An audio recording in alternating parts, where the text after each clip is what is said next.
तीर्थयात्रा पर्वाचा भाग 7वा. वैशंपायन सांगत असतात की आपल्या भावांचे विचार लक्षात घेऊन आणि नारदांचा सल्ला श्रेष्ठ मानून युधिष्ठिर धौम्य ऋषींना, जे पांडवांसाठी ब्रह्मदेवासारखे होते, त्यांना म्हणतोय शस्त्र आणि अस्त्र मिळवण्यासाठी अर्जुनाला पाठवलेलं आहे. तो माझ्यावर फार भरोसा करतो. आपल्याला माहीत आहेच आहे की भविष्यात कौरव आणि आम्ही म्हणजेच पांडव यांच्यात युद्ध होणार आहे, फक्त राज्य मिळवण्यासाठी. त्यामुळे आम्हाला कौरवांच्या सैन्यातील अग्रणी भीष्म, द्रोण, कृपाचार्य, अश्वत्थामा, कर्ण अशा अतिरथींशी लढायचं आहे. त्यात निश्चित यश मिळवण्यासाठी मी धनंजयाला त्या तोडीची किंवा त्यापेक्षाही जास्त कार्यक्षम अशी शस्त्र, अस्त्र आणि त्यांची मंत्रविद्या शिकवण्यासाठी पाठवलेलं आहे. ते काम तो करतोच आहे. हल्ली तो इंद्राच्या म्हणजे त्याच्या जन्मदात्याच्या घरी राहत असून तिथे त्यांनी सगळी महान शक्तिमान अशी अस्त्र मिळवलेली आहेत आणि त्याचा तो सरावही करीत आहे. त्याच्यात क्षत्रियांचे 6 गुण म्हणजेच विवेक, हिम्मत, धाडस, शौर्य, सहिष्णुता आणि मर्यादा ओतप्रत भरलेली आहे. ते होत असताना आम्ही मात्र इथे नुसते बसून आहोत. त्यामुळे त्याची फार आठवण आम्हा सगळ्यांनाच येत आहे. आपण जाणतच आहात की अर्जुन आणि कृष्ण दोघेही प्राचीन काळातील नर आणि नारायण अशा नावाने ओळखले जाणारे ऋषी आहेत. त्यांची गुणवत्ता अप्रतिमच आहे. ते दोघे जर एकत्र असतील तर अपयश येण्याचा संभवच नसतो, हे सुद्धा आपण जाणत आहात. नारदांनी सुद्धा त्याबद्दल सांगितलेलंच आहे. कौरवांची नजर अर्जुनावर आहे. त्यासाठी त्याला जास्त तयारीने युद्धासाठी सज्ज होणे अपरिहार्य ठरतं, हे सुद्धा आपण जाणतच आहात. जर आम्ही पूर्ण तयारीने सज्ज झालो नाही तर माझं सगळं सैन्य ते अतिरथी कापरासारखं जाळूनच टाकतील अशी मला भीती वाटते. फक्त धनंजय आणि कृष्ण असे दोघेच आमच्याकडे आहेत, ज्यांच्यापुढे कर्णाची ताकद टिकाव धरू शकणार नाही. माझा विभत्सू इंद्राकडून आणि महादेवाकडून ती प्रभावी शक्तिशाली आयुध आणेल आणि तसं झालं तरच आम्ही या युद्धात कौरवांचा पाडाव करू. तो माझा बंधू विभस्तू ते कार्य करत असताना आम्ही इथे मात्र रिकाम टेकडे नुसते बसलेलो आहोत. त्यामुळे आम्हा सगळ्यांना ह्या कम्यक वनात राहण्याचा कंटाळा आला आहे. त्याबद्दल मी नारद मुनींना विचारलं तेव्हा त्यांनी पुलस्त्य ऋषीने जे मार्गदर्शन आमचे पणजोबा भीष्म यांना केलं तेच मला सांगितलं. ते आपण ऐकलंच आहे. इथे राहून मला पुन्हा पुन्हा कौरवांच्याकडून झालेल्या अपमानाची सारखी आठवण येते आणि फार मनस्ताप होतो. जरी माझ्याबरोबर सगळी पवित्र ब्राह्मण मंडळी असली आणि खाण्यापिण्याची ददात नसली ना, तरीही त्या आठवणींपासून दूर जाण्यासाठी काहीतरी केलं पाहिजे असं मला सुद्धा वाटत आहे. म्हणूनच मी आपल्याला विनंती करतो की आपण असं काही सुचवू शकाल का की जिथे जाण्यामुळे आपल्या मनाला आनंद होईल आणि समय वेळ चांगल्या प्रकारे व्यतीत होईल. मी हे अरण्य कम्यक सोडून जाऊ इच्छितो. आपलं काय मत आहे ते कृपया सांगा, कारण आपल्या मतानुसार आम्ही पांडव तसंच करू इच्छितो. आणि अशा रीतीने तीर्थयात्रा पर्वाचा 7वा भाग इथे संपलेला आहे. तीर्थयात्रा पर्वाचा भाग 8वा. वैशंपायन पुढे सांगतायत, पांडवांना हतबल आणि निराश झालेलं पाहून धौम्य ऋषी, जे बृहस्पतीसारखे श्रेष्ठ होते, ते युधिष्ठिराला सांगतात की अरे निष्पाप राजा, मी तुझं दुःख समजू शकतो. मी तुला काही पवित्र आश्रमांच्याबद्दल, तीर्थक्षेत्रांच्याबद्दल सांगू शकतोय, जिथे गेल्यामुळे तुम्हा पांडवांना समाधान वाटेल. काही पर्वत आहेत, तिथेसुद्धा तुम्ही जाऊ शकता. त्यासाठी ज्यामुळे तुमचा समय आनंदात जाईल, तशा मनाला प्रसन्नता देणाऱ्या ठिकाणी तू आणि द्रौपदी तसेच बाकीचे पांडव त्यांचा समय चांगल्या प्रकारे व्यतीत करू शकाल. त्या दृष्टीने माझ्या मते पूर्व दिशेने असलेले सुंदर प्रदेश विचारात घेण्यासारखे आहेत. तिथे अनेक राजर्षी राहतात. त्या ठिकाणी एक प्रदेश आहे ज्यामुळे सगळेच त्याला नैमिष असं म्हणतात. तो स्वर्गासारखा आहे. तिथे स्वर्गीय देवता नेहमीच जात असतात. त्या भागात बरीच पवित्र तीर्थक्षेत्रसुद्धा आहेत. त्याच प्रदेशातून पवित्र नदी गोमती वाहत असते. तिथे यज्ञ करण्यासाठी उत्तम अशा काही जागा आहेत. त्यात उल्लेख करण्यासारखा आहे गयेचा पर्वत.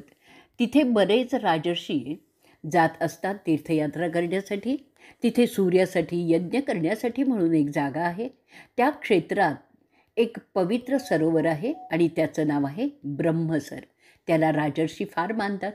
अरे युधिष्ठिरा, पूर्वीपासून असं म्हणतात की अनेक पुत्र जन्माला घालावेत म्हणजे निदान त्यातील एक तरी गया पर्वताला भेट देईल.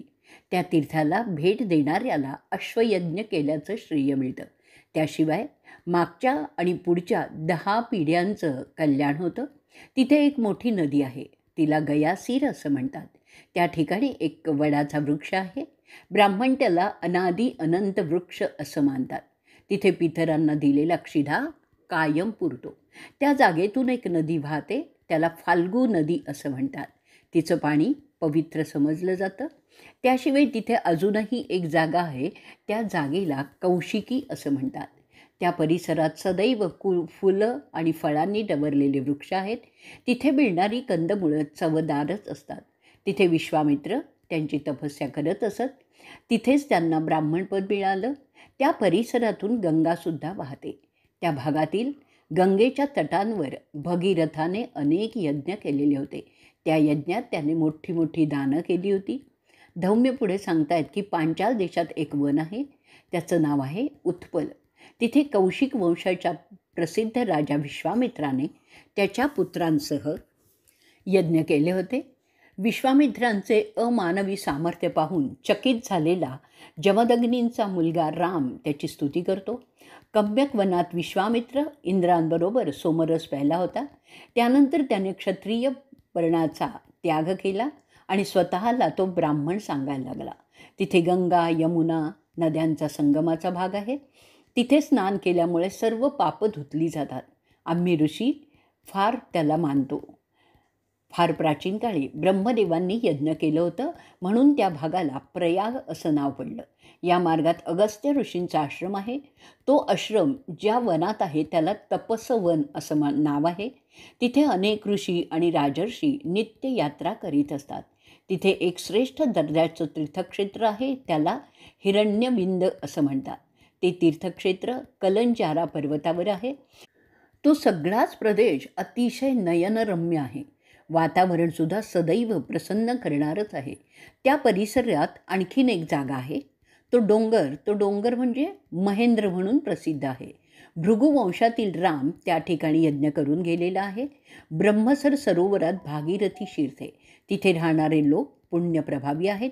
त्यांच्या केवळ दर्शनाने पुण्य मिळतं. त्याजवळ मातंग ऋषींचा आश्रम आहे, त्याला केदार असं म्हणतात. त्या ठिकाणी एक डोंगर आहे ज्याला कुंदोद असं म्हणतात. त्या तिथे असलेल्या वाहत्या झऱ्याचं पाणी निषाद राजा नळ ह्याने पिऊन त्याची तहान भागवली होती. त्याजवळ आहे देववन. पुष्कळ संन्यासी तिथे वस्ती करतात. त्या परिसरात एक नदी आहे जिला वहुदा असं म्हणतात. त्याशिवाय डोंगराच्या पलीकडे त्याच्या माथ्यावरून वाहते ती नंदा नावाची नदी. अरे राजा, मी तुला पूर्वेकडील तीर्थक्षेत्रांची थोडक्यात माहिती सांगितली आहे. तुला इतर देशातील तीर्थक्षेत्रांची माहिती पाहिजे आहे का? अशा रीतीने तीर्थयात्रा पर्वाचा 8वा भाग इथे संपलेला आहे. तीर्थयात्रा पर्वाचा भाग 9वा. धौम्य ऋषी पुढे सांगतात, ऐक युधिष्ठिरा, माझ्या माहितीप्रमाणे मी आत्ता तुला दक्षिणेकडील पवित्र तीर्थक्षेत्रांची माहिती सांगतो. त्या भागात एक अतिपवित्र नदी वाहत आहे आणि तिचं नाव आहे गोदावरी. त्या प्रदेशाला महारठ्ठ असं म्हणतात. दर्याखोऱ्यातून ती वाहत असते. तिच्या तटावर संन्यासी नेहमीच जात असतात. तिच्यानंतर आहे वेण्णा आणि नंतर येते भीमा. या नद्या स्नान केल्यामुळे व्रतस्थ असलेल्यांची पापं धुतली जातात. त्याच्या सभोवर वनश्री आहे. तो प्रदेश अतिशय सुंदर आहे. त्या वनश्रींमध्ये विविध प्रकारचे पक्षी, हरणं, सांबार मोठ्या संख्येने वावरत असतात. त्या प्रदेशात संन्याशांचे आश्रम आहेत. तिथे राजर्षी नृगाचं तीर्थ आहे. तिथे आणखीन एक नदी आहे, तिचं नाव आहे पयुषणी. तिथे ब्राह्मणांचं येणं जाणं नित्य असते. तिथेच महान ऋषी मार्कंडेय यांनी नृगराजाची स्तुती केली होती, जेव्हा तो पयुषणी नदीच्या तटावर वराह यज्ञ करत होता. त्या प्रसंगी इंद्र सोम जास्त प्यायल्याने बेहोश झाला होता. त्यावेळी ब्राह्मणांना दिलेल्या भेटवस्तूंमुळे ते सुद्धा संतुष्ट झाले होते. असं म्हणतात की त्या नदीचं पाणी जरी हवेच्या जोरामुळे माणसांच्या अंगावर शिंपलं गेलं तरीही त्याची पापं जी तो त्याच्या आयुष्यात करणार आहे ती सगळी त्या पाण्याने धुतली जातात. तिथे शिवाची एक प्रतिमा आहे, जी पाहिल्यामुळे भाविक साक्षात शिवाच्या लोकात जातो. जर तुलना केली तर एका बाजूला गंगेचं जल आणि दुसऱ्या बाजूला पयुषणी, माझ्या मते ते जास्त प्रभावी आहे. त्यानंतर आहे वरुण स्रोतस नावाचा डोंगर, त्यावर मथार नावाचं वन आहे. त्या वनात झाडं नेहमीच फुलांनी फळांनी डवरलेली असतात. तिथे यज्ञ केले जातात. असंही सांगतात की प्रवेणीच्या उत्तरेस कण्व मुनींचा आश्रम आहे. त्याशिवाय इतर अनेक ऋषींचेही आश्रम आहेत. तिथे एक तीर्थक्षेत्र आहे आणि त्याचं नाव आहे सूरपारक. तिथे ऋषी जमदग्नी यांचे 2 यज्ञकुंड आहेत. त्यांचं दर्शन घ्यायचं असतं. त्या कुंडांची नावं आहेत पाषाण आणि पुनसचंद्र. त्याच्या जवळच एक तीर्थक्षेत्र आहे, त्याचं नाव आहे अशोक. त्या परिसरात सुद्धा ऋषींची भरपूर साधनास्थळं आहेत. त्यामुळे तिथे अरे कुंतीपुत्रा फार मोठा पुण्यसंचय होत असतो. त्या परिद्यांच्या देशात अगस्त्य आणि वरुण यांची स्थानं आहेत. तिथे कुमारीचं तीर्थक्षेत्र आहे. आता ऐक कुंतीपुत्रा, मी तुला ताम्रपर्णीची माहिती सांगतो. त्या तीर्थक्षेत्री साक्षात देव मोक्ष मिळवण्यासाठी तपस्या करीत होते. त्या परिसरात एक गोकर्ण नावाचा तलाव आहे.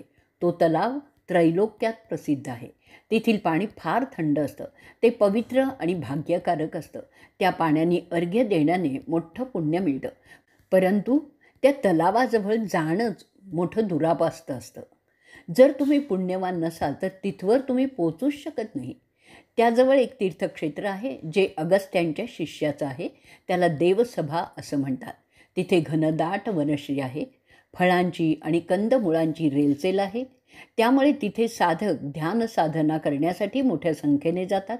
तिथे डोंगर आहे, त्याचं नाव आहे वैदुर्य. त्या पहाडात मौल्यवान रत्नांच्या खाणी आहेत. स्वाभाविकपणे तो प्रदेश संपन्न आहे. त्या डोंगरावर सुद्धा अगस्त्य ऋषींचा आश्रम आहे. ही दख्खनची तीर्थक्षेत्र झाली. आता मी तुला सांगतो सौराष्ट्रातील पवित्र जागांच्याबद्दल. तिथे जो समुद्रकिनारा आहे ना, तिथे चमसोद्भेद तीर्थक्षेत्र मशहूर आहे. त्याशिवाय प्रभास आहे. ती तीर्थक्षेत्र देवांना फार पसंत असतात. त्या भागात उजयंत नावाचा डोंगर आहे. तिथे प्राचीन ऋषी नारद श्लोक गात असत. तिथे जर तू वैराग्यपूर्ण असं व्रतस्थ जीवन जगलास तर तुला ते अतिप्राचीन काळी गायलेले नारदांचे श्लोक आजही ऐकू येतील. ते श्लोकांचे ध्वनी त्या आकाशात कायम गुंजत असतात. फक्त योग्य माणसालाच ते ऐकायला येतात. त्याजवळ आहे द्वारका किंवा द्वारवती हे तीर्थ. तिथे मधु राक्षसाचा वध करणारा केशव, ज्याला तुम्ही सगळे पांडव कृष्ण म्हणून ओळखतात, तो राहतो. खरं तर तो अतिप्राचीन आणि नित्य सत्य असाच आहे. केशव म्हणजेच गोविंद, अतिशुद्ध आणि निर्मळ असा आहे. सगळ्या पुण्यप्रभावाचा तर तो कसच आहे. त्याच्यापेक्षा श्रेष्ठ असं काहीही नाही आहे. तोच जीवनातील मूलभूत तत्त्व आहे. तो पूर्ण ब्रह्म आहे. असा तुमचा आमचा कृष्ण तिथे राहत असतो. अशा रीतीने तीर्थयात्रा पर्वातील 9वा भाग आपण इथे संपवणार आहोत. तीर्थयात्रा पर्वाचा भाग 10वा. धौम्य ऋषी पुढे सांगतात की आता मी सांगतो पुण्य कमावण्यासाठी चांगली असलेली तीर्थक्षेत्र जी पश्चिमेकडे आहेत. त्या प्रदेशाला आपण अनारठ्ठ असं म्हणूयात. तिथे पश्चिम वाहिनी अशी नदी नर्मदा वाहत असते. तिच्या सभोवरच्या प्रदेशात प्रियंगू आणि आंब्याच्या राई आहेत. त्याशिवाय वेत आणि बांबूची बेटं तिथे भरपूर वाढलेली आहेत. सगळ्या तीर्थांच्याकडे जसे नद्या, तलाव, वनश्री असतात तसेच सगळं इथे सुद्धा आहे. साक्षात ब्रह्मदेव त्यांच्यासोबत ऋषी, चरण, सिद्ध अशांना घेऊन तिथे सदैव जात असतात. नर्मदेच्या पवित्र पाण्यात स्नान करण्यात देखील भाग्य आहे असं समजतात. असंही सांगतात की तिथे मुनी विश्रवास यांचा आश्रम आहे. तिथे वास्तविक संपत्तीचा देव कुबेर म्हणजे दैवी संपत्तीची देवता ही लक्ष्मी आहे, तिथे जन्मलेला आहे. तिथे एक ख्यातनाम तीर्थ आहे. एका डोंगर माथ्यावर त्याचं नाव आहे वैदुर्य. त्या डोंगरावरील वृक्षांना नेहमीच फुलं आणि फळं असतात. त्या डोंगर माथ्यावर एक टाकी आहे. त्यात सुंगर कमळं सदैव फुलत असतात. तिथे देव आणि अप्सरा, गंधर्व भटकण्यासाठी जातात. तो प्रदेश साक्षात पृथ्वीवरील स्वर्ग समजावा इतका प्रसन्न आहे आणि म्हणूनच तिथे सिद्ध नेहमीच जातात. त्याजवळ आहे विश्वामित्री नावाची नदी. ती विश्वामित्रांनी उत्पन्न केली असंही समजलं जातं. त्या नदीच्या तटांवर असंख्य तीर्थक्षेत्र आढळतात. असं सांगतात की राजा ययाती नहुषाचा मुलगा स्वर्गातून पडला. तिथे असलेल्या मैनक पर्वतावर एक तलाव आहे, त्याचं नाव आहे पुण्य. तिथे आणखीनही एक डोंगर आहे, त्याचं नाव आहे असित. त्या ठिकाणी फळं कंदमुळं विपुल असतात, म्हणून ती जागा साधकांसाठी पर्वणीची जागा आहे. तिथे काकक्षान सेनाचा आश्रम आहे. तसंच तिथे चव्वन ऋषींचा सुद्धा आश्रम आहे. ते तीर्थक्षेत्र असं आहे युधिष्ठिरा की फार मेहनत न घेता सुद्धा माणसाला साधना करणं सोपं होतं. तिथली दैवतं त्याला मदत करीत असतात. त्यानंतर आहे जंबू मार्ग. तिथे साधक योगी वगैरे भटकण्यासाठी येतात. तिथे निसर्ग फार सुंदर आहे, सगळंच मन प्रसन्न करणारं असं आहे. त्यापुढे आहे केतुमाला, हे एक क्षेत्र आहे. त्यानंतर आहे मेध्या, जिथे बैरागी साधना करत असतात. त्यानंतर आहे गंगाद्वार, तिथे सैंधव नावाचं अरण्य आहे. तिथे अनेक ऋषी वस्ती करूनही राहतात. असं समजतात की तिथे मातीतून मीठ बाहेर येते. ते क्षेत्र ब्रह्मदेवाचं खास आहे. त्याच्याजवळ प्रसिद्ध तीर्थक्षेत्र पुष्कर असं आहे. मोक्ष मिळवण्याच्या उद्देशाने ते सगळे मुनी तिथे यात्रा करत असतात. पुष्करात स्नान करणे पाप धुतली जातात, जर तो त्या योग्यतेचा असेल तर. त्यानंतर तो यात्री मृत्यूनंतर स्वर्गात जातो. अशा रीतीने तीर्थयात्रा पर्वातील 10वा भाग इथे संपलेला आहे. तीर्थयात्रा पर्वाचा भाग 11वा. धौम्य ऋषी सांगतायत, आता मी तुला सांगतो माहिती जी उत्तर दिशेला असलेल्या तीर्थक्षेत्रांची आहे. ती माहिती नीट लक्ष देऊन ऐक. नीट मन लावून ऐकण्यामुळे ते सांगितलेलं चांगलं समजतं आणि त्याचे फायदेही होतात. त्या उत्तर भागात सरस्वती नदी वाहत असते. तिच्या बाजूने समुद्राला जाऊन मिळणारी यमुना नदीही वाहत असते. यमुना नदीचा प्रवाह फार वेगवान आणि उसळणारा आहे. तिथे एक तीर्थक्षेत्र आहे, त्याला मी प्लाक्ष वातरण असं म्हणतो. ते अतिशय पवित्र स्थान आहे. त्या ठिकाणी ब्रह्माने फार प्राचीन काळी सारस्वत यज्ञ केला होता. त्याजवळ आणखीन एक तीर्थ आहे, त्याचं नाव आहे अग्निशिरस. तिथे स्नान आणि पूजा केल्यामुळे मोठं पुण्य प्राप्त होतं. त्याची जमीन साम्य फेकून प्राचीन काळचा राजा सहदेव याने मोजलेली होती. त्याची स्तुती इंद्राने केली होती. ती कवन अजूनही ज्ञानी लोक आठवतात. त्या यमुना नदीच्या तटावर त्या सहदेवाने यज्ञ केलेला होता. हजारो ब्राह्मणांना त्यांनी दानं आणि भेटी दिलेल्या होत्या. त्या महान राजाने तिथे 530 अश्वयज्ञ केलेले होते. आम्ही फार प्राचीन काळी होऊन गेलेल्या सरभंगाबद्दल ऐकलेलं आहे. तो सगळ्यांच्या इच्छा पूर्ण करीत असे. त्या महान ऋषींचा आश्रम तिथेच आहे, त्यामुळे तिथे पुण्यप्रभाव जास्त आढळतो. अरे कुंतीसुता, कौंतेया, ही सरस्वती नदी सगळीच्या सगळी पूज्यच आहे आणि म्हणून हेच एक मोठं तीर्थक्षेत्र झालेलं आहे. ह्याच स्थानी महान ऋषी वालखिल्ले हे सुद्धा इथेच यज्ञ करत असत. त्या परिसरात आणखीन एक नदी आहे आणि तिचं नाव आहे दृश्यद्वती. त्यानंतर आहे न्यग्रोधाक्य, पांचालख्य, पुनक्य, दालभ्य घोषा, दालभ्या, हे सगळेच पवित्र आश्रम आहेत. आनंद यासाच ऋषींचे. त्यानंतर आहे एतवर्ण आणि अववर्ण, जे ब्राह्मण वेदांच्या ज्ञानात अग्रणी होते. ते अनेक प्रसिद्ध यज्ञ करीत असत. त्याशिवाय आणखीन एक विशाख्यायूप तीर्थ आहे, जिथे अतिप्राचीन काळी वरुण आणि इंद्र स्वतः आले होते. त्या दोघांनी तिथे घोर तप केलं होतं, त्यामुळे ती जागा फार पवित्र झालेली आहे. त्यानंतर आहे पालाशक, जिथे ऋषी जमदग्नींनी तप केलं आणि यज्ञसुद्धा केले होते. असं सांगतात की तिथे त्या नद्या मानवी रूप घेऊन त्या ऋषींच्या भोवती फिरत होत्या. ते पाहून विभावसू म्हणजेच अग्निदेव ह्याने त्या ऋषींच्या स्तुतीप्रित्यर्थ कवनं गायलेली आहेत. पहा, त्या नद्या जमदग्नीभोवती फेर धरून नाचत आहे, जो यज्ञ करून देवांना संतुष्ट करत आहे आणि ब्राह्मणांना समाधान देत आहे. ज्या जागी गंगा पहाडाच्या कठोर कपाऱ्या फोडून उताराला येते, तिथे गंधर्व, राक्षस, अप्सरा, किन्नर वावरत असतात. त्या जागेला गंगाद्वार असं म्हणतात. अरे युधिष्ठिरा, सनतकुमार ती जागा तीर्थक्षेत्र म्हणून मानतात, जिथे ब्रह्मर्षी जात असतात. ती कनथल फार पवित्र समजली जाते. तिथे एक पहाड आहे ज्याचं नाव आहे पुरू, आणि जिथे राजा पुरूरव जन्मला आणि जिथे भृगूनी घोर तपस्या केली, साधना केली, त्या परिसराला आज भृगुतुंग असं म्हणतात. त्या स्थानाजवळ महान तीर्थ आहे ज्याला भद्री किंवा बद्रीनाथ म्हणून ओळखतात. तिथे भृगूचा आश्रम आहे.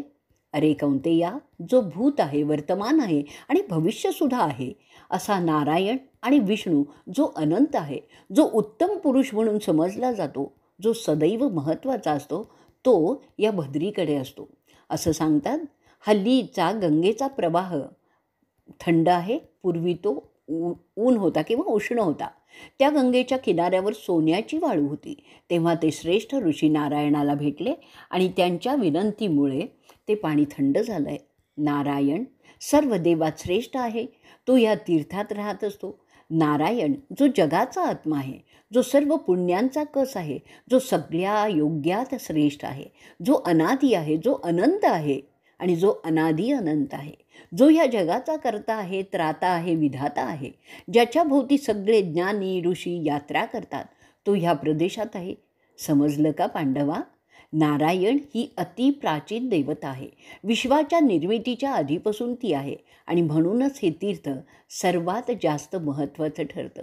अशी सगळी तीर्थ आहेत माझ्या राजा. जिथे तुम्ही यात्रा करण्यासाठी जाऊ शकता त्या तीर्थक्षेत्री वसु, साध्य, आदित्य, मरुत आणि अश्विनी नेहमी जात असतात. जे स्वतः स्वर्गीय देवता आहेत, तिथे तुझ्याबरोबर जे ब्राह्मण आहेत त्यांना घेऊन तुम्ही सगळे भाऊ आणि पांचाली असे सगळे तीर्थयात्रेला जा. ह्या उपक्रमामुळे तुझ्या विवंचना लुप्तच होतील.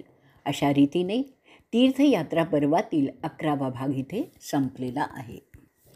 तीर्थयात्रा पर्वाचा भाग 12वा. वैशंपायन सांगतात, अरे कुंतीपुत्रा, अशा प्रकारे धौम्य सांगत असताना त्याच वेळी श्रेष्ठ ऋषी लोमस तिथे उपस्थित झाले. धौम्यांचं विवेचन संपलं होतं आणि म्हणून त्यानंतर ते सगळे पांडव आणि ब्राह्मण लोमस ऋषींच्या भोवती जमा झाले. जसे स्वर्गात देव इंद्राभोवती गोळा होतात तसेच ते झाले होते. युधिष्ठिर लोमसांचं क्षेमकुशल विचारतो आणि येण्याचं प्रयोजन काय आहे तेही विचारतो. ते ऐकल्यानंतर ऋषी लोमस त्यांच्या नेहमीच्या मृदू स्वरात सांगतात, ते त्यांच्या भटकंतीत स्वर्गात गेले होते. तिथे त्यांनी अर्जुनाला इंद्रसभेत इंद्राबरोबर त्याच्या आसनावर बसलेलं पाहिलं. त्याचं त्यांना आश्चर्य वाटलं. त्यानंतर शक्र मला बोलले की मी तुम्हाला पृथ्वीवर जाऊन भेटावं आणि सांगावं त्यांच्या बंधूंची खुशाली. त्यानंतर अर्जुनसुद्धा मला हीच तशीच विनंती करतो. तो म्हणाला, त्याला त्याच्या धाकट्या भावांची फार आठवण येते, म्हणून मी तुम्हाला भेटायला इथे आलेलो आहे. मी आता काय सांगतोय ते तिथे काय झालं ते नीट ऐका. तुझ्याबरोबर हे सगळे ब्राह्मण आणि कृष्णसुद्धा ते ऐकेल तर उत्तमच होईल. पार्थाने रुद्राकडून त्याची सगळी आयुधं मिळवलेली आहेत, ज्याच्यासाठी तू त्याला तिथे पाठवलेलं होतंस. शिवाने तपस्या करून मिळवलेली ती आयुधं, जी समुद्र मंथनातून बाहेर आलेली होती आणि जी कोणालाही पेलवतही नव्हती, ती आता विभत्सूकडे आहे. तो त्याचा सराव करीत आहे. तसा सराव पृथ्वीवर करणं श्रेयस्कर नाही, म्हणून तो तिथे इंद्राच्या घरात राहत आहे. त्या आयुधांचे तंत्र आणि मंत्र तो शिकत आहे. त्यांनी इंद्राचं वज्र आणि दंडसुद्धा मिळवलेला आहे. त्याशिवाय ब्रह्मास्त्र त्याच्याकडे आहेच. यम आणि कुबेरांनीसुद्धा त्याला त्यांची आयुधं दिलेली आहेत. ही आयुधं कशी फेकायची, कशी परत बोलवायची, ती कशी उलटवायची, अशी सगळी पद्धत तो तिथे शिकतो आहे. पुढे ऋषी लोमस सांगतात की वरुणाने सुद्धा त्याचे आयुध अर्जुनाला दिलेलं आहे. त्याशिवाय तो अप्सरांच्याकडून सर्व प्रकारची संगीतातील वाद्य वाजवायला शिकलेला आहे. तो नृत्यसुद्धा शिकत आहे. तो विश्ववसूच्या मुलाकडून वेदातील सामाचे उच्चारण कसं करायचं ते सुद्धा शिकत आहे. ते सगळं शिकत शिकत तुमचा भाऊ तिथे मजेत राहत आहे. एवढं सांगितल्यावर तो ऋषी युधिष्ठिराला म्हणतो, अरे राजा, आता नीटपणे ऐक मी काय सांगतो आहे ते. स्वर्गाचा राजा तुला निरोप देत आहे की जोपर्यंत अर्जुन सर्व विद्या शिकून पृथ्वीवर परत येईल तोपर्यंत तुम्ही 5ही जणं वैराग्यपूर्ण जीवन जगण्यात आपला समय व्यतीत करतील आणि जमल्यास तीर्थाटन करतील. त्यामुळे तुमची शक्ती वृद्धिंगत होऊन पुढील समयासाठी उपयोगी होईल. याचं कारण असं आहे की तुम्हाला कर्णाशी मुकाबला करायचा आहे, जो तुमच्यावर प्राणपणाने वैर धरून लढणार आहे. इतर ज्यांची तुम्ही भीती धरता तो म्हणजे भीष्म, द्रोण, कृप तुम्हाला हात लावणार नाहीत, कारण ते मनाने तुमच्याबरोबर आहेत. म्हणूनच फक्त कर्णाचंच खरं आव्हान आहे. तो मोठा तपस्वी आहे. त्याच्या तपस्येने तो दुसरा आदित्य होत आहे, कारण तो स्वतः आदित्याचाच पुत्र आहे. त्याच्या जन्मदात्या मातेने त्याला टाकलं ते त्याच्या जन्मदात्या सूर्याला सुद्धा आवडलेलं नव्हतं. म्हणून त्याचं बळसुद्धा त्याच्याबरोबर आहे. त्याची तिरंदाजी अतुलनीयच आहे. म्हणून तो साक्षात महेश्वरासारखा होत आहे. तरीही एक गोष्ट लक्षात ठेवा की अर्जुन तरी कर्णाच्या पेक्षा 6 पट आहे. म्हणून तू असा सतत घाबरून राहू नकोस. ते तुला जेव्हा अर्जुन प्रत्यक्ष इथे येईल तेव्हा दिसेलच. म्हणून तुम्ही जोवर तो येत नाही तोवर तीर्थयात्रा कराव्यात. जसं तू तीर्थयात्रा करशील तुला ऋषी त्याचं महात्म्य सांगतील. अशा रीतीने तीर्थयात्रा पर्वातील 12वा भाग इथे संपलेला आहे. तीर्थयात्रा पर्वाचा भाग 13वा. लोमस ऋषी पुढे सांगतायत, आता धनंजय तुला काय सांगतो आहे त्याचा निरोप देतो. तो तुला सांगतो आहे की तुम्ही सगळे पुण्य जमवण्याच्या प्रयत्नात असावं. त्यासाठी सर्व प्रकारच्या व्रतस्थता आणि तपश्चरण्यात वेळ घालवावा. त्यामुळे तुमची नैतिकता उंचावेल आणि सगळ्या देवता आपल्याला पूरक होतील. त्यासाठी विविध तीर्थक्षेत्री जात राहा. तिथे दान करा, ब्राह्मणांना संतुष्ट करा, असं तो तुला सांगत आहे. तो आणखीन हेही सांगतोय की तुम्ही माझ्याबरोबर त्या तीर्थयात्रांना भेट द्याव्या. पुढे तो मला म्हणाला की मी तुमचे तिथे असलेल्या राक्षसांपासून संरक्षण करावं, जसं दधीचीने इंद्राचं संरक्षण केलं, अंगिरसाने सूर्याचं केलं होतं. तो मला विनंती करतो आहे की मी तुमचं संरक्षण त्या राक्षसांपासून करावं, जे तशा जाण्यास अवघड असलेल्या तीर्थक्षेत्री दबा धरून बसलेले असतात. माणसाला खाण्यासाठीच. त्यातील काही डोंगरा एवढे प्रचंड आहेत, परंतु तुमच्या संरक्षणामध्ये असताना ते राक्षस त्यांच्या वाटेलाही जाणार नाहीत. अर्जुनाला दिलेल्या वचनाखातर आणि इंद्राने सुद्धा लक्ष घालण्यास सांगितलेलं असल्यामुळे मी तुमच्यासोबत येणार आहे. तुम्हाला मी सांगू इच्छितो की ह्या आधीसुद्धा मी 2दा या तीर्थयात्रा केलेल्या आहेत. तुमच्यासोबत आलो तर ती 3री पाळी असेल. तुला सांगतो, अरे युधिष्ठिरा, मनु आणि इतर राजर्षी असे तीर्थयात्रा करत होते. अशा यात्रा केल्यामुळे तुझ्या मनातील भीती निघून जाईल.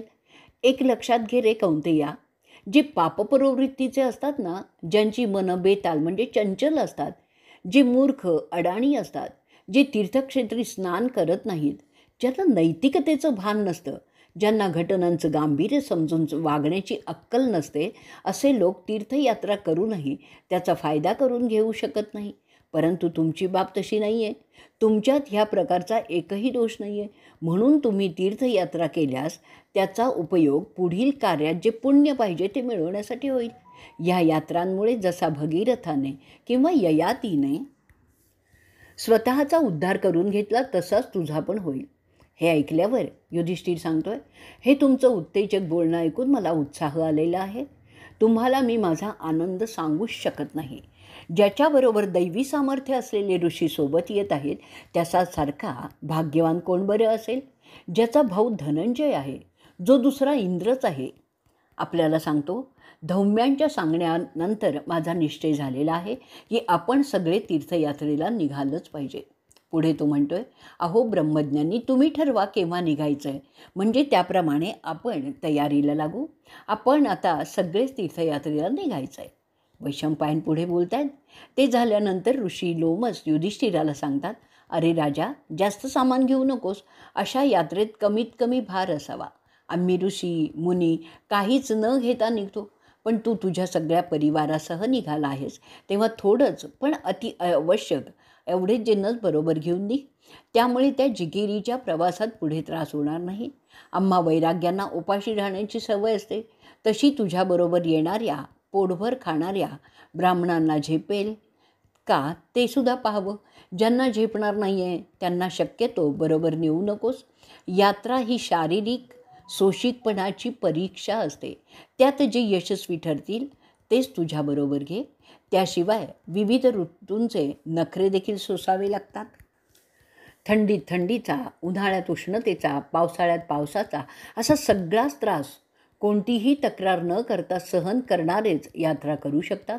ज्या ब्राह्मणांना ऐशारामाची सवय आहे, जे मिष्ठान्न खाणंच फक्त पसंत करतात, ज्यांना चांगलं रुचकर जेवणच घ्यावं असं वाटतं, ज्यांना सुरा पिण्याची सवय आहे, ज्यांना मांसाहाराशिवाय जमतच नाही, ज्यांना स्वतःचं खाद्य स्वतः बनवता येत नाही, अशांना तू बरोबर घेऊ नकोस.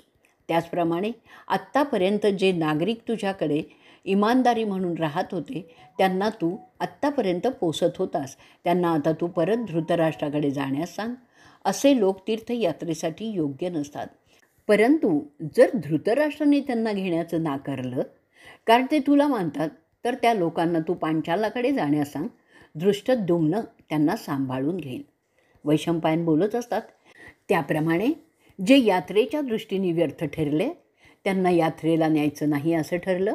त्यामुळे कष्टी झालेले ते सगळे हस्तिनापुराकडे पाठवले गेले. हस्तिनापुरात ते पोचले तसे अंबिकापुत्र भीष्माला पांडव यात्रेला जात आहे हे समजलं. तेव्हा मोठ्या मनाने त्याने त्या सगळ्या ब्राह्मणांना आणि यतींना आणि नागरिकांनाही स्वीकारलं, त्यांची योग्य व्यवस्था केली. अशा रीतीने सगळी व्यवस्था झाल्यावर अगदी मोजकेच लोक घेऊन युधिष्ठिर तीर्थयात्रेला आपला परिवार घेऊन निघाला. त्यात कृष्णा होती. त्या सर्वांनी कम्यक वनाच्या देवतेला आदरपूर्वक प्रणाम केला. तिथे ते सगळे 3 दिवस राहिले ऋषी लोमसांच्या बरोबर. त्या 3 दिवसात ते यात्रेला जाण्याची तयारी करत होते. एक वेगळंच उत्साहाचं वातावरण तिथे जाणवत होतं. अशा रीतीने तीर्थयात्रा पर्वातील 13वा भाग इथे संपलेला आहे. तीर्थयात्रा पर्वाचा भाग 14वा. वैशंपायन सांगतात की त्या तिथे असलेल्या काही ब्राह्मणांनी कुंतीपुत्रांना विनंती करण्यास सुरुवात केली की अहो कुंतीपुत्र, तुम्ही आता तीर्थयात्रेला जात आहात, तिथे आम्हाला सुद्धा जावंसं वाटतंय, परंतु तुम्ही चांगलेच जाणता की तिथे आमच्यासारख्यांना एकट्याने जाणं केवळ अशक्य आहे. तुमच्याबरोबर स्वतः ऋषी लोमस आहेत, तसेच ऋषी धौम्य आहेत. त्यामुळे तिथे पीडा देणाऱ्या राक्षसांचा तुम्ही पाडाव करू शकाल. तुमची यात्रा संपन्न होईल. तरी आम्ही आपल्याला विनंती करतो, अगदी तुमच्या गटात नसलो तरी सहप्रवासी म्हणून आम्हाला तुमच्यासोबत त्या यात्रेला चढण्याची परवानगी द्यावी. अशी संधी इतक्या पवित्र मंडळींच्या सहवासात करण्याचा योग पुन्हा आमच्या येण्याची शक्यता दुरापास्तच आहे. म्हणून आम्ही तुमच्याबरोबर सहप्रवासी म्हणून येऊ इच्छितो. तुमच्याबरोबर शस्त्रधारी योद्धे आहेत, ज्यांच्यापुढे हिंस्त्र श्वापदही टिकाव धरू शकणार नाहीत. म्हणजेच प्रवास खडतर जरी असला तरी सुरक्षित असेल. तसे जर तुम्ही आम्हाला तुमच्यासह येण्याची परवानगी दिली तर तुमची मोठी कृपा झाली असं आम्ही समजू. या निमित्ताने आम्ही सुद्धा निष्पाप होऊ शकू. जो प्रवास अष्टकांनी आणि कार्तवीर्यांनी यांच्या काळात केला आहे तो आम्ही तुमच्या कृपेने करू शकू. आम्हाला ते प्रभास, तो महेंद्र पर्वत, ती गंगा, ते गंगाद्वार असं सगळंच ज्यांच्याबाबत ऋषी पुलस्त्य, ऋषी धौम्य, मुनी नारद अशा सगळ्यांनी जे सांगितलं आहे आणि नेहमीच पुराणातून आम्ही वाचतो आणि ऐकतो ते प्रत्यक्ष पाहण्याचं आणि त्या स्नान करण्याचं भाग्य केवळ तुमच्या कृपेने आम्हाला प्राप्त होईल. प्रेमळ मनाचे ते पंडुपुत्र ती विनंती ऐकून आनंदाने अश्रू ढाळू लागतात. त्यांना त्या लोकांची विनंती नाकारताच येत नाही आणि म्हणूनच ते मोठ्या मनाने एकदम बोलतात, ठीक आहे, तसं व्हायचं असेल तर चला तुम्ही सुद्धा आमच्याबरोबर. त्यानंतर योग्य मुहूर्तावर त्यांना भेटण्यास नारद, व्यास आणि ऋषी पर्वत येतात. त्यांचा तीर्थयात्रेला प्रारंभ होतो. त्याआधी ते ऋषी पांडवांना काही सांगतात ते सांगतो. सगळ्या 4 पांडवांना उद्देशून ते म्हणतात, तीर्थयात्रेला जाण्यापूर्वीची मनस्थिती कशी असावी ते सांगतो ते ऐका. तुमच्या मनातील सगळे पापकारक विचार म्हणजेच मद, मत्सर, अकारण क्रोध हे पापकारक विचारांचं मूळ आहे. म्हणून त्या विकारांना मनात उत्तेजन द्यायचं नाही, ते पूर्णपणे टाकून द्यावेत. तसं करून मगच यात्रेला निघा. सगळ्या चराचरांबद्दल सहानुभूती असू द्या. सुडाचे विचार अजिबात आणू नका. फक्त आणि फक्त यात्रेच्या तीर्थातच तेवढा विचार तुमच्या मनात असला पाहिजे. योगक्षेमापुरते शरीराचं व्रत पाळा, त्यापेक्षा जास्त काही वाढवू नका, म्हणजे तुमची आध्यात्मिकता वृद्धिंगत होईल. तीर्थस्थानातील दैवते तुम्हाला प्रसन्न होतील. त्यानंतर त्या 3 ऋषींची पादपूजा केली जाते. त्यानंतर अशा यात्रांना जाणारे जशी कवनं गातात तशी कवनं गात तो समूह पवित्र मनाने यात्रेला अखेरीस प्रारंभ करतो. आता ते पांडव पुष्य नक्षत्र उगवत असताना अग्रह्यान काळी कम्यक अरण्य सोडतात. त्यांच्याबरोबर काही ब्राह्मण आणि ऋषी साथीला होते. पांडवांच्या अंगावर कातड्याची वस्त्र होती आणि हातात शस्त्रही होती. जसे क्षत्रिय यात्रेला जातात तसे ते निघालेले होते. अरे जनमेजया, ते तुझे पूर्वज हातात धनुष्य आणि पाठीवर बाणांनी भरलेला भाता अशा तयारीने चालू लागतात. त्यांच्याबरोबर त्यांची पत्नी इंद्रसेनाही होती. त्याशिवाय इतर सेवक होते. ते सगळे एकंदर 14 गाड्यांनी त्यांचं सामान जिन्नस घेऊन चाललेले होते. आता ते प्रथम पूर्व दिशेकडे तोंड करून चालत होते. अशा रीतीने तीर्थयात्रा पर्वातील 14वा भाग इथे संपलेला आहे. तीर्थयात्रा पर्वाचा भाग 15वा. तीर्थयात्रा ठरल्याप्रमाणे चालू झाली होती. जो तो आपापल्या काफिल्याबरोबर एकत्रितपणे त्या यात्रेंच्या जथ्यात चालत होते. तीर्थयात्रेत चालणारे जसे भक्ती कवने गात जात असतात तशी कवने ते यात्री मोठ्या तन्मयतेने गात होते. त्यामुळे त्याचा सभोवार पवित्र झाल्याचं जाणवत होतं. पांडवांचा मोठा बंधू धर्माचा मुलगा युधिष्ठिर मात्र त्याच्याच तंद्रीत असा एकटा असल्यासारखा चालत होता. त्याच्या मनात विविध प्रश्न घोटाळत होते. अखेरीस न राहता तो ऋषी डोमसांना, ते त्याच्या बाजूनी चालत होते, त्यांना विचारतो, हे अहो महान ऋषींनो, मला माहीत आहे की मी फार मोठा भाग्यवान राजा या जगातला आहे. तरीसुद्धा माझ्या पाठी विवंचनेचे घोडे सदैव धावत असतात.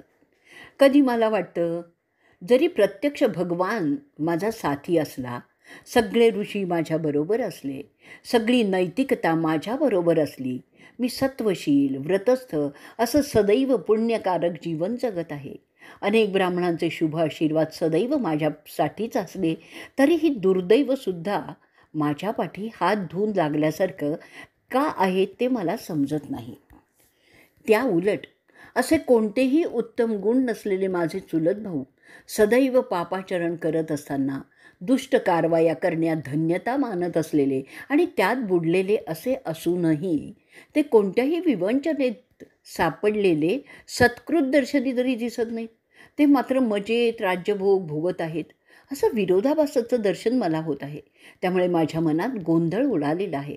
जर एवढी सच्चाई सांभाळून फक्त दुर्दैवच पदरात पडणार असेल तर मग ती पुण्याई, ती सत्शीलता, ती उदात्त नैतिकता माणसाने कशाला बरं पाळायची. त्यापेक्षा माझ्या चुलत भावांसारखं स्वैर जीवन जर जास्त सुख देणारं असेल तर तेच योग्य नाही आहे का. असे मनाला घोर लावणारे विचार सतत माझ्या मनात येतात आणि मला बेचैन करून सोडतात. तरी ब्राह्मणांनो, मला या विरोधाभासामागील सत्य काय आहे ते सांगाल तर बरं होईल. ते विलक्षण मनस्थितीतील प्रश्न ऐकून ऋषी लोमसा त्याला म्हणतात, अरे धर्मपुत्रा, तू असं खच्ची झाल्यासारखं बोलू नकोस. त्याचं असं आहे, पापकर्माने जे सुख समृद्धी यश प्राप्त होतं ते फार काळ टिकत नाही. त्याचं यश ज्या कुकर्मांवर अवलंबून असतं ती कुकर्म त्याला अंतिनाशाच्या दिशेने नेत असतात. मी अनेक दैत्य आणि दानव फार मोठे यशस्वी झालेले पाहिलेले आहेत, परंतु सृष्टीच्या नियमानुसार ते शेवटी अशा टप्प्याला पोचतात की ते नष्ट होतात. मी त्या घडताना कृतयुगात पाहिलेलं आहे. देव त्यांच्या पुण्यवंत जीवनासाठी ओळखले जात होते आणि असुर मात्र त्यांच्या पापमय जीवनासाठी ओळखले जात असत. देव तीर्थयात्रा करत, असुरांनी त्या करण्याचं कधी मनावर घेतलंच नाही. तशा परिस्थितीत सुरुवातीच्या काळात असुर देवांपेक्षाही जास्त प्रभावी ठरत होते, परंतु त्यांना जे यश मिळालं त्यामुळे त्यांचा दुराभिमान वाढत गेला. मद आणि मत्सर, त्यातून क्रोध असे विकाराचे चक्र वाढत गेलं आणि त्यात ते अडकत गेले, हे मी पाहिलं आहे. त्यामुळे मर्यादा तत्वाचा त्यांना विसरच पडला. अशा रीतीने एक एक करून दुर्गुण त्यात वाढत गेले आणि त्यांची एकी संपुष्टात आली. ते परस्परातच लढायला लागले. दुराभिमान माणसाला आणखीनच पापमय करतो, कारण त्याला अरे हा मर्यादांची आठवण करून देणारं राहतच नाही. अरे ला का रे हा प्रश्न विचारून धुडकावून लावलं जाऊ लागलं. तिथेच मर्यादा संपली आणि त्यांचा नाश झाला. तू कौंतेया, त्यांची आत्ताची यशस्वरूप स्थिती पाहून भाळला आहेस, पण ती फार काळ राहणार नाही आहे. ती कधीही सत्य नसते. अशा परिस्थितीत कली त्यांच्यावर हावी होतो आणि एकदा कलीच्या तावडीत एखादा अडकला, तसं नळ राजाचं झालं ना की त्याचा विनाश अटळत असतो. असे नाशात्मे स्वतःला नष्ट करतात. त्यांना कोणीही वाचवू शकत नाही. त्याउलट त्याउलट देव जे पुण्यप्रभावी राहिले त्यांनी नम्रपणा जपला. सृष्टीच्या क्रिया प्रतिक्रिया ह्या नियमानुसार चांगलं केलं की चांगली प्रतिक्रिया म्हणून मिळते. त्याप्रमाणे देवांना त्यांच्या मर्यादाशील वागण्यामुळे तसेच परिणाम मिळत गेले. त्यांचा उद्धार झाला. त्यांच्या क्षमाशीलतेच्या बदल्यात त्यांना क्षमा मिळत गेली. जेव्हा ते चुका करत, निसर्ग त्यांच्या नियमानुसार वागतो आणि म्हणून पुण्यकर्माला पुण्यप्रभाव मिळतो आणि पापकर्माला पापप्रभाव मिळत असतो आणि तसं होत गेलेलं आहे. देवांनी यज्ञ केलं, देवतांना प्रसन्न केलं, त्यामुळे त्यांना त्यांच्या नंतरच्या जीवनात म्हणजे मृत्यूपश्चात असलेल्या जीवनात लाभ होत गेला. पाप करणारे फक्त या वास्तविक जीवनात काही भोग भोगून राहिले, परंतु त्यांचं नंतरचं जीवन किती हाल अपेष्टांचं होतं ते कोणालाही दिसत नाही. म्हणून तुझ्यासारखे जे भावनांच्या भोवऱ्यात अडकलेले असतात ते फसतात, जसा तू आत्ता फसला आहेस. वरकरणी दिसणारं अंतिम समजणं हे अज्ञानाचं लक्षण आहे. युधिष्ठिरा, पाप करणारा त्या जीवनात कदाचित सुखी झाल्यासारखा भासत जरी असला तरी त्याच्या मनात काय विवंचना उत्पन्न होत असतात ते त्याच्या नशा पाण्यावरूनच समजतं. पुण्यवंत जो त्याच्या श्रद्धांवर ठाम आहे तो कधीही व्यसनात अडकत नाही. असं पापमय जीवन जगणारे कधी सांगत नाहीत की ते किती आणि कशाची चिंता करत आहे. हे लक्षात घेऊन पांडवा, तू आत्ता तीर्थयात्रा करण्यास निघालेला आहेस तर त्याचाच फक्त विचार कर. जसे राजा नृग, शिवी, औशीनर, भगीरथ, वसु, मनस, गया, पुररव तीर्थयात्रा करून पुण्यवान झाले आणि त्या पुण्याच्या बळावर यशस्वी झाले, तसा तू सुद्धा होशील. जसे इक्ष्वाकू आणि त्याचे मुलगे मित्र, तसेच राजा मुचुकुंद आणि मंधांत्री राजा मरुत्त असे सगळे देवत्वाला बोजले. ते अशा तीर्थयात्रा केल्यामुळे हे तू लक्षात घे.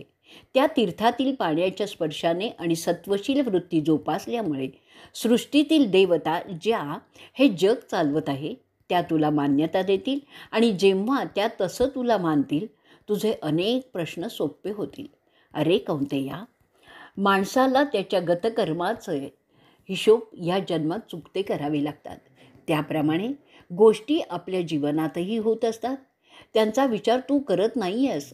वैराग्य वृत्ती हे मोठं बळ आहे. त्या बळावर तर ऋषी मोठे झाले, त्यामुळे ते प्रसिद्ध झाले. त्या उलट धृतराष्ट्राची मुलं पापकर्मात गुंतलेली आहेत. पापकर्म करणारा ह्या विश्वाच्या व्यवस्थेबद्दल अनभिज्ञ असतो. ज्याला ते समजते तो पापकर्मात कधीच रमणार नाही.